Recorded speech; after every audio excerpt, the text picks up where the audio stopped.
How to log someone out of your TikTok account. Hey everyone! In this quick tutorial, I'm going to show you exactly how to log someone out of your TikTok account. So if you think someone else might be using your account, follow along step by step to secure it.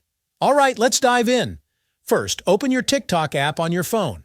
Now, tap on your profile icon in the bottom right corner to go to your profile. From there, tap the three lines in the top right to open the menu. From the menu, choose Settings and Privacy.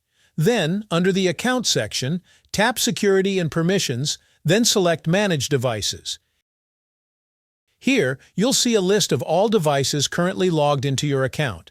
If you notice a device that you don't recognize, that means someone else might be logged in.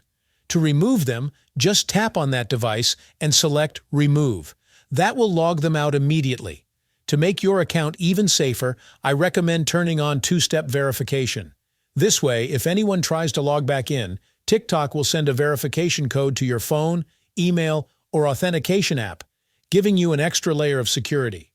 If you don't want to enable two-step verification, another way to keep your account secure is to change your password.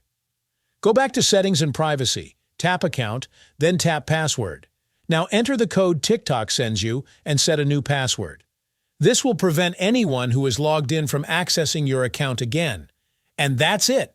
By following these steps, you can make sure your TikTok account stays safe and fully under your control.